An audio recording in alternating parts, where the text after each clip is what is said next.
జగన్ చెప్పిన దాన్ని వక్రీకరించి ప్రొజెక్షన్ చేశారు గానీ, తను చేసిన ఒక తప్పు మాత్రం 3 రాజధానులు అనే ప్రకటన. నేను ఆ మొట్టమొదటిసారి 3 రాజధానులు అన్నప్పుడే తప్పని చెప్పి. 3 ప్రాంతాలు అభివృద్ధి చేయాలనుకోవాలి. కానీ రాజధానులు అన్నప్పుడు అది కూడా చట్టం చేసినప్పుడు మైనస్ అవుతది. ఇప్పుడు అమరావతి అన్నది రాజధాని అన్నది నోట్లో ఉంది తప్పించి పేపర్ల మీద లేదు. ఇప్పటికి కూడా వెలగపూడే రాజధాని. హెడ్ క్వార్టర్ అది కూడా ఏది కేర్ ఆఫ్ అడ్రస్. రాజధాని ఏదో తెలియదు. ఎందుకంటే హైదరాబాద్ ఉమ్మడి రాజధానిగా 10 ఏళ్ళు. ఆ తర్వాత కొత్త రాజధాని మనం ఎక్కడ ప్రకటించుకున్నాం? నోట్లో ప్రకటించుకుంటున్నాం. అధికారికంగా ఎక్కడుంది? ఇప్పటికి కూడా విజయవాడ, గుంటూరు కలపాలనా లేదా 29 గ్రామాల పెట్టాలా? ఇదే పాయింట్ మీద చర్చ జరుగుతుంది తప్పించి హైదరాబాద్ ప్లేస్లో విజయవాడని మేము రాజధానిగా చేసుకున్నాం, లేకపోతే అమరావతి అనే ఒక నగరాన్ని తయారు చేసాం, ఇవన్నీ ఇవాళకి కూడా చెప్పట్లేదు. మాటలు కోటలు దాటుతున్నాయి, చేతలు గడప దాటం లేదు. ఇది ఒక సమస్య. ఇప్పుడు అప్పుడే జగన్మోహన్ రెడ్డి చెప్పింది అదే. వైజాగ్కి గ్రోత్ సెంటర్ పరుగులు పెడతది. దాంట్లో ఇన్వెస్ట్మెంట్స్కి ఎగబడతారు.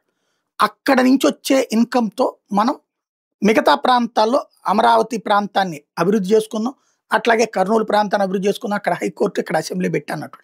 ఇక్కడ రైతులు ఈ అంశం మీదనే ఇప్పుడు మనం అంతా గెలుచుకుని వచ్చాం.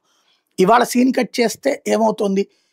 విశాఖకే వస్తానంటున్నారు. ఇవాళ కూడా ఏది మన అంబానీలు, అదానీల, గూగుల వీళ్ళందరూ వీళ్ళతో పాటుగా ఇప్పుడు తాజాగా వచ్చినటువంటి సంస్థ ఏదైతే ఉందో లారస్ ల్యాబ్స్ కూడా అక్కడే పెడతానంటుంది. ఎందుకని అంటే అక్కడ ఒక పక్కన రవాణా సదుపాయం ఉంది. భూమి మీద నుంచి కానీ, గాలిలో నుంచి కానీ, నీళ్లలో నుంచి కానీ ఎట్టించైనా ట్రాన్స్పోర్టేషన్ చేయొచ్చు. చీఫ్ లేబర్ దొరుకుతారు. ఉత్తరాంధ్ర, ఒరిస్సాల నుంచి వస్తారు. ఇక్కడ మన కృష్ణా, గుంటూరు జిల్లాలకు ఎదురయ్యేటటువంటి అతిపెద్ద సమస్య ఏంటంటే ఇక్కడోళ్ళు ప్రపంచం అంతా ఉద్యోగాలు చేస్తున్నారు, ఉపాధి పొందుతున్నారు. ఇక్కడ కనీసం పని మనుషులు కూడా దొరకట్లేదు. ఇక్కడ రైతు కూలీలు దొరకట్లేదు. ఇక్కడ ఇవాళ 10,000, 15,000 ఇస్తే కూడా మనుషులు దొరకనటువంటి పరిస్థితి ఉన్నది. ఇక్కడ మానవ వనరుల కొరత విపరీతంగా ఉంది. దానికి కారణం ఏంటంటే ఇక్కడ తగినటువంటి ప్రణాళిక లేకపోవడం వల్ల.